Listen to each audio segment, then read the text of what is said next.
యేసుక్రీస్తు శ్రేష్టమైన ఉన్నతమైన నామంలో అందరికీ వందనాలండి. దేవాతి దేవుని మహాకృపను బట్టి ప్రతి ఒక్కరికి నా ప్రత్యేకమైన వందనాలు తెలియజేస్తూ ఉన్నాను. ఈ వాక్యాన్ని అనేక మందికి షేర్ చేయమని అడుగుతున్నానండి. దేవాతి దేవుడి దినాన్న మనతో మాట్లాడుచున్న అంశము ఏంటంటే వివాహము ఘనమైనది అనే అంశం ద్వారా ఆయన ఈ దినాన్న మనతో మాట్లాడుచున్నారు. అయితే అపోస్తలుడైన పౌలు హెబ్రీలకు రాసిన పత్రిక 13వ అధ్యాయము 4వ వచనంలో చూసినట్లయితే ఇక్కడ రాయబడి ఉందండి. వివాహము అన్ని విషయంలో ఘనమైనదిగాను పాన్పు నిష్కలంకమైనదిగాను ఉండవలను. దేవుడి పరిశుద్ధ వాక్యము దీవించునుగాక. ఆమెన్. ప్రార్థన. మహోన్నతుడా, మహిమగల రాజా, సర్వోన్నతుడా, సర్వాధికారి, నీ కృపగల నామంలో లెక్కించలేని స్తుతి స్తోత్రములు చెల్లించుకుంటున్నాం. ఈ దినాన్న వివాహం కొరకు మీరు మాట్లాడుచుండగా తండ్రి నాయన ప్రభువా, నాయనా నీవు వరుడుగా రాబోతున్న మేము తండ్రి నాయన వధువు సంఘం వలె తండ్రి సిద్ధపాటు కలిగి ఉండడానికి కృప చూపించమని అడుగుచున్నాం. ఈ యొక్క వివాహ వ్యవస్థని ఏర్పాటు చేసిన దేవుడు నీవే కాబట్టి నాయన ప్రభువా, నూతనముగా అనేక మంది జతపరిచుండగా నాయన ఆ యొక్క నూతనమైన జీవితాల్లో మీరు తోడుగా ఉండండి ప్రభువా. నాయన భార్య భర్తలు నాయన ఒకరినొకరు అర్థం చేసుకుని జీవించగలగడానికి కృప చూపించండి. ఆయన ఈ వాక్యము తండ్రి అనేక హృదయాల్లోనికి నన్ను చేరినట్టు సహాయం చేసి కృప అనుగ్రహింప చేయమని చిన్న ప్రార్థన సన్నిధానం చేర్చుకోమని నజరేయుని యేసు నామములో అడుగుచున్నాం తండ్రి. ఆమేన్.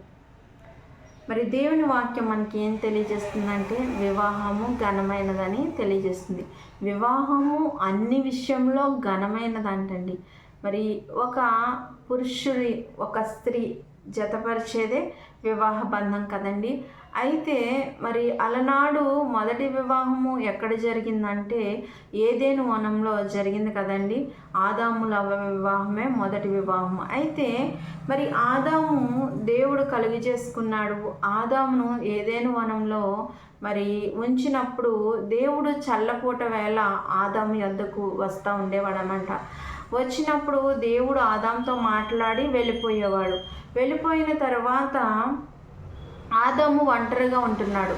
తనకి ఎవరు జత కానీ సహాయం కానీ ఎవరు లేరు. అయితే దేవుడు ఒక ఆలోచన ఎరిగి ఉన్నాడండి. ఏంటంటే అయ్యో ఆదాము నేను వచ్చేంత వరకు ఒంటరిగా ఉంటున్నారు, తనతో మాట్లాడడానికి కానీ కలిసి ఉండడానికి కానీ ఎవరు లేరని దేవుడు ఏం చేశాడంటే ఆదాము కోసం ఏదైనా నేను చెయ్యాలి అని దేవుడు నిశ్చయించుకుని ఒక తోడుని ఇవ్వాలని అవ్వను అంటే ఒక స్త్రీని నిర్మించినట్లుగా చూస్తూ ఉంటాం. అంటే ఆదాముని దేవుడు తన చేతులతో మట్టి ముద్దతో చేసి ఉన్నాడండి. తన చేతులతో చేసి ఉంటే స్త్రీని ఎక్కడి నుంచి చేస్తాడంటే ఆదాము పక్కటెముకలో నుంచి తీసినట్లుగా చూస్తూ ఉంటాం. అంటే ఆదాము గారికి గాఢ నిద్ర కలిగజేసి ఆదాము యొక్క పక్కటెముకలో నుంచి స్త్రీని దేవుడు నిర్మించినట్లుగా చూస్తూ ఉంటున్నాం. చేసి ఆదాముకి జతపరిచినట్లుగా చూస్తూ ఉంటాం. అంటే ఆదాము అవ్వల మొదటి వివాహము ఏదైనా వనంలో జరిగింది. అంటే వివాహ వ్యవస్థ అనేది ఏర్పాటు చేసింది ఎవరండి? దేవుడు. అంటే నరులు ఒంటరిగా ఉంటే దారి తప్పిపోతారు, చెడిపోతారని దేవుడు వివాహ వ్యవస్థని ఏర్పాటు చేసినట్లుగా చూస్తూ ఉంటున్నాం. అలాగునే అలాగూ చేసిన తర్వాత భార్యాభర్తల గురించి చాలా విషయాలు జీవగ్రంథంలో ఉన్నట్లుగా చూస్తూ ఉంటున్నాం. గుణవతి అయిన భార్య దొరుకుట అరుదు అని దేవుని వాక్యం సెలవిస్తుంది. ఒకరి జీవితంలోనికి భాగస్వామిగా మనం వెళ్ళాలంటే ఎలా ఉండాలంటే గుణవతి అయిన భార్యగా ఉండాలి.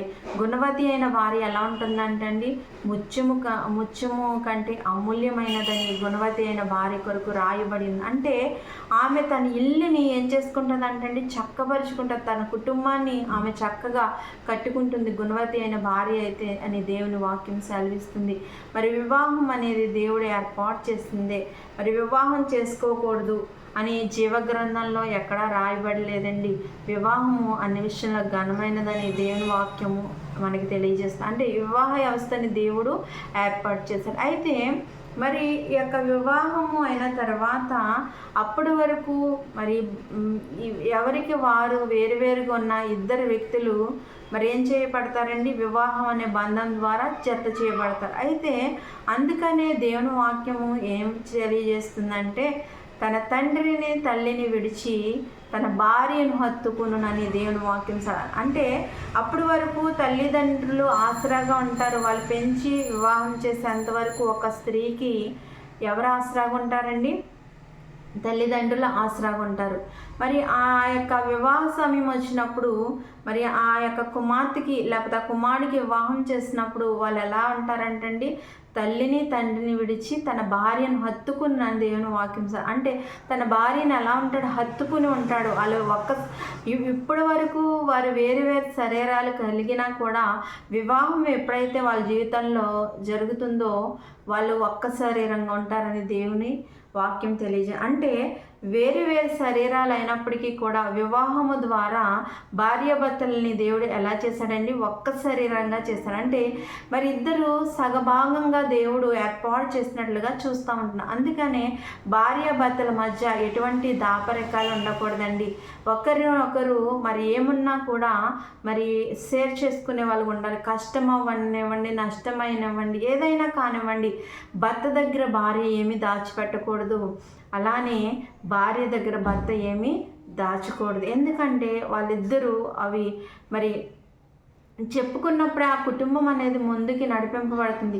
ఎప్పుడైతే వాళ్ళ మధ్య ఎటువంటి దాపరికంగా లేకుండా మరి వివాహ బంధాన్ని వాళ్ళు కొనసాగిస్తారో ఆ యొక్క జీవితంలో ఎలాంటి కష్టాలు రావండి, ఎలాంటి గొడవలు రావు, ఎలాంటి ఇబ్బందులు కలుగు. అందుకనే వివాహం అన్ని విషయంలో ఘనమైనదిగా దేవుడు ఉంచాడు. ఈ దినాన వివాహ వ్యవస్థ అనేది పాడైపోతుంది. ఎందుకంటే మరి చాలామంది ప్రేమ వివాహాలు చేసుకుంటున్నారు.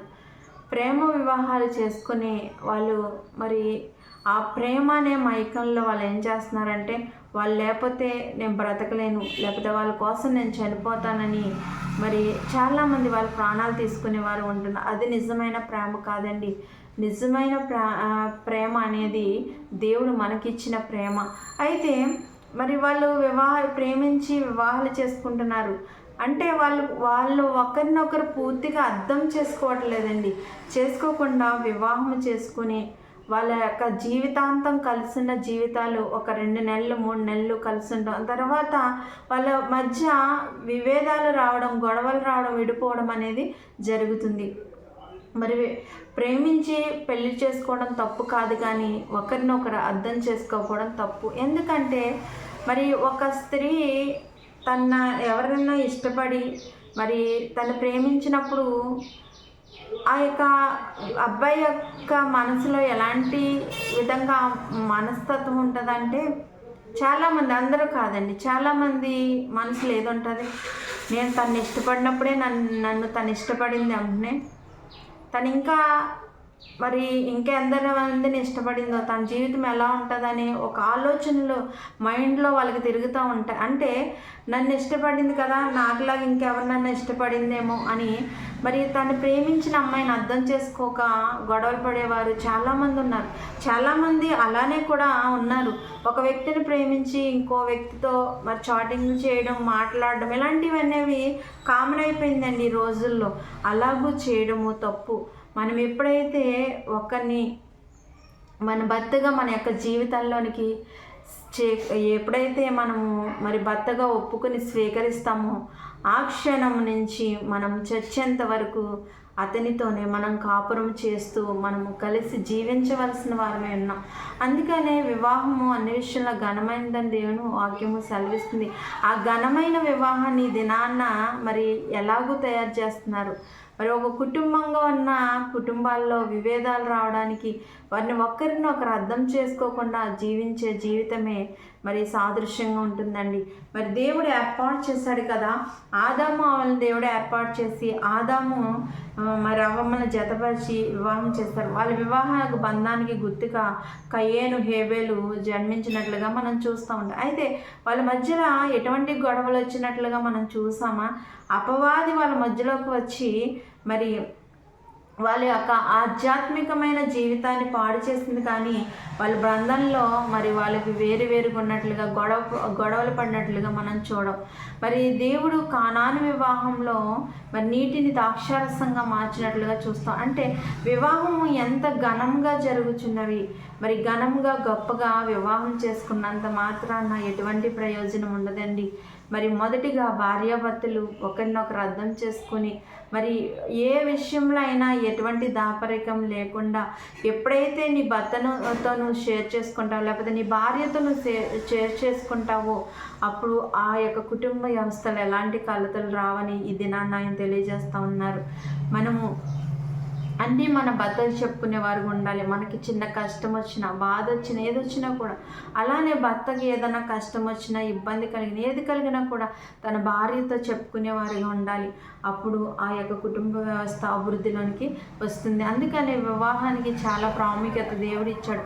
అంటే చిన్నప్పటి నుంచి మనల్ని పెంచి పోషించేది ఎవరు? మన తల్లిదండ్రులు. అయితే ఎప్పుడైతే ఒక స్త్రీ పురుషులు మరి వివాహ బంధం ద్వారా జతపరచబడతారో వారి వేరు వేరు శరీరంగా ఉన్న వాళ్ళ యొక్క జీవితం ఒక్క శరీరంగా ఉంటుందని మరి ఎఫెసీ పత్రికలో దేవుని వాక్యం సెలవిస్తుంది. అవునండి, ఎఫెసీ పత్రిక 5వ అధ్యాయంలో ఉంటుంది కదా, మరి వేరు వేరుగా ఉన్న వారు ఒక్క శరీరంగా ఉంటారని దేవుని వాక్యం సెలవిస్తుంది. అంటే అప్పుడు వేరు వేరు ఆలోచనలు, వేరు వేరు తలంపులు, వేరు వేరు కుటుంబాల్లో వాళ్ళు జీవించవచ్చు. వివాహ వ్యవస్థ ద్వారా వాళ్ళిద్దరూ ఒక దిక్కునే ఏం చేయబడని చేర్చబడ్డారు. చేర్చబడిన వారు వివాహంలో ఏ విధంగా ఉండాలండి? ఒక్క శరీరంగా ఉండాలి. వేరు వేరు శరీరాలుగా ఉన్న వాళ్ళు ఒక్క శరీరంగా ఉంటారని దేవుని వాక్యము సెలవిస్తుంది. కాబట్టి ప్రతి విషయంలో మనము దేవుని మీద ఆధారపడి ఉండాలి. ఈ దినాల్లో మరి కుటుంబ వ్యవస్థలు పాడైపోవడానికి చాలా వివాహాలు మరి ప్రేమ వివాహాలండి. మరి నువ్వు నిజంగా పూర్తిగా ఒక అమ్మాయిని అర్థం చేసుకుని మరి ఆ అమ్మాయిని నువ్వు నిజాయితీ కలిగి మరి ప్రేమించినట్లయితే ఆమెను పెళ్లి చేసుకుని తనతో సంతోషంగా ఉంటావు. కానీ ఈ ప్రేమ అనేది ఎలా ఉంటుందంట? ఆకర్షణ అండి, ఆకర్షణ. ఆ ఆకర్షణకు లోనైపోయి వాళ్ళు మరి ప్రేమించినప్పుడు చాలా మాటలు చెప్తారు, చాలా మరి మాటలు చెప్తూ ఉంటారు. ఆ మాటలన్నీ మనం ఏం చేయకూడదు, నమ్మకూడదు. ఎందుకంటే అందరూ కాదండి, కొంతమంది మాత్రమే. మరి వాళ్ళని దారిలో తెచ్చుకోవడానికి, వాళ్ళని ఆకర్షించడానికి మరి నీకంటే ఎక్కువ ఎవరు నాకు కాదు, నువ్వు చాలా ఇష్టం, నువ్వు అంటే ప్రాణం, నువ్వు లేకపోతే చచ్చిపోతాను, అది ఇదని చాలామంది మరి వాళ్ళని ఆకర్షిస్తూ ఉంటారు. అలాంటి ఆకర్షణకి లోనైపోయి మరి ఆ స్త్రీ తన జీవితాన్నే కోల్పోతుందండి. తను చదువుకున్నాడా లేదా, ఏం చేస్తున్నాడు, ఎలా ఉన్నాడు, ఏంటి అనేవి తెలియకుండా ఈ దినాల్లో మరి వాళ్ళ ఇష్టానుసారంగా తిరుగుతున్నారు. నిజంగా నువ్వు ప్రేమించిన అమ్మాయిని పెళ్లి చేసుకుని నీ యొక్క జీవితాన్ని సంతోషంగా ఉంచుకోవాలి. కానీ ప్రేమించుకున్నామని చెప్పి మరి వివాహ వ్యవస్థకు ముందే పాపం చేసేవారు చాలామంది ఉన్నారండి. అలాంటి పాపం మనం చేసేవారు ఉండకూడదు. పాపానికి దూరంగా ఉండాలి.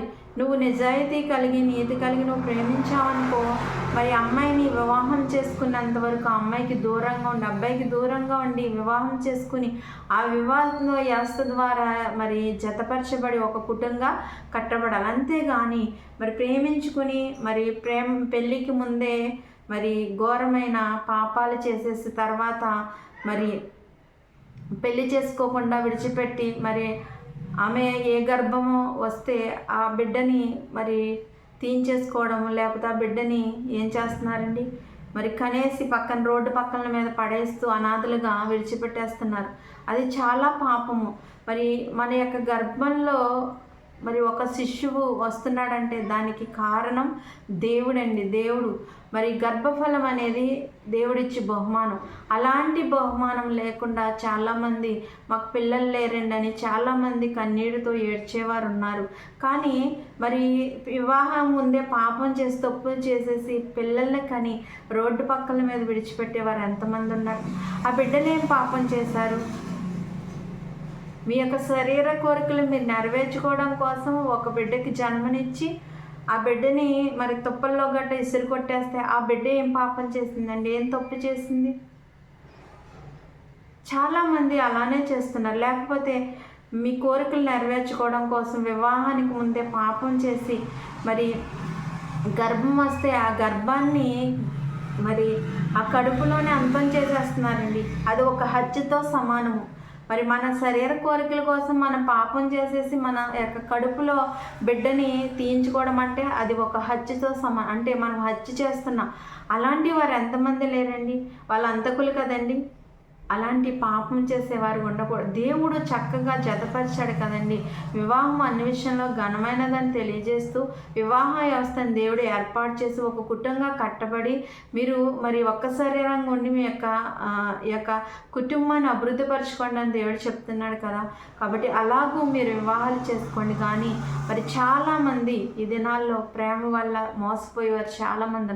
అలాంటి వారందరికీ మరి నా 2 చేతులు జోడించి మరి తెలియజేస్తున్నాను, వివాహముకు ముందే ఎవరితోనూ ఏ పాపము చేయకండి. ఎందుకంటే అది మన యొక్క జీవితాన్ని మరి బలి చేస్తూ ఉంటుంది.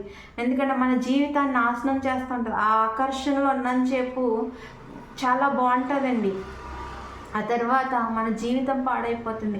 మన జీవితమే కాదు, మన యొక్క గర్భంలో ఒక శిశువు మరి ఉండి అతన్ని హత్య చేసే పరిస్థితుల్లోనికి, లేకపోతే అలాంటి పరిస్థితి దాటేసినప్పుడు ఆ బిడ్డని కనేసి రోడ్ల పక్కన పడేసే పరిస్థితుల్లోనికి అనేక మంది వెళ్ళిపోతున్నారు. కాబట్టి దయచేసి అలాంటి పరిస్థితుల్లోనికి వెళ్ళిపోకుండా మరి మన కుటుంబంలో మన తల్లిదండ్రులు మన ప్రేమించి మరి మనకి మంచి వ్యక్తిని భర్తగా చేయాలి, లేకపోతే మంచి భార్యని తీసుకురావాలి అని ఆశపడుతూ ఉంటారు. లేకపోతే నా కూతురికి మంచి భర్తని తేవాలి, నా కొడుక్కి మంచి భార్యని తీసుకురావాలని మరి మన కుటుంబంలో మన తల్లిదండ్రులు మనం ఆలోచించేస్తారండి.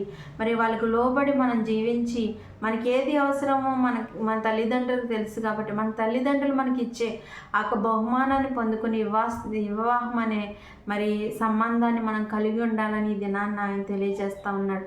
ఒకవేళ మీరు ప్రేమించారనుకోండి, మరి మీ వివాహం అయ్యేంత వరకు మరి నిన్ను వివాహం చేసుకోవాలి, నేను ప్రేమిస్తాను, నీ కొరకు చచ్చిపోతాను, నువ్వు లేకపోతే నేను బ్రతకలేను అనే వ్యక్తి మరి నీ మీద చెయ్యి వేసే అవకాశాన్ని నువ్వు ఇవ్వకుండా మరి వివాహం చేసుకునేంత వరకు నీ పవిత్రతను నువ్వు కాపాడుకున్నట్లయితే దేవుడు నిన్ను ఎంతగానో హెచ్చిస్తాడు. ఆ విధంగా నువ్వు వివాహం చేసుకోవాలి. అంతేగాని వివాహానికి ముందు ఎటువంటి పాపము చేయకూడదని దేవుని వాక్యం సెలవిస్తుంది. కాబట్టి వివాహము దేవుడు ఏర్పాటు చేస్తుంది. మరి వివాహ వ్యవస్థ ఆయన ఏర్పాటు చేశారు. కాబట్టి ప్రపంచం అంతా వివాహాల ఈ బిడ్డలకని మళ్ళీ ఆ యొక్క అభివృద్ధి అనేది జరుగుతుంది. కాబట్టి మనము వివాహం చేసుకున్నప్పుడు మనము తీసుకునే మరి ఆలోచన విధానం ఎలా ఉందో ఒకసారి ఆలోచించుకొని మంచి నిర్ణయం తీసుకుని మరి మనము తల్లిదండ్రులు లోబడి మనం జీవించేవారిగా మనకి వాళ్ళు ఇచ్చే మరి మనకి ఏదైతే వాళ్ళు చూస్తున్నారో దానికి లోబడి మనము జీవించేవారు ఉండడానికి పరిశుద్ధాత్ముని యొక్క వాక్యము ప్రతి ఒక్కరి జీవితాల్లో ఫలింపచేయునుగాక. ఆమెన్. అందరికీ వందనాలు. ప్రార్థన. మహోన్నతుడా, మహిమగల రాజా, సర్వోన్నతుడా, సర్వాధికారి, మీ కృపగల నామంలో లెక్కించలేని స్తుతి స్తోత్రములు చెల్లించుకుంటున్నాను తండ్రి. ఎక్కడైతే నాయన 2-3 కూడి ఏకీవించి నామపేట ప్రార్థన చేస్తారు వారి మధ్య ఉంటాను సెలవిచ్చిన దేవా నీకు వందనాలు. ఈ దినాన్ని వివాహం అనేది ఘనమైనది వాక్యం ద్వారా తెలియజేస్తున్నారు ప్రభా. అవును ప్రభా, అలాంటి ఘనమైన వివాహాన్ని మీరు జరిగించుచున్న దేవుడు తండ్రి నీకు వందనాలు.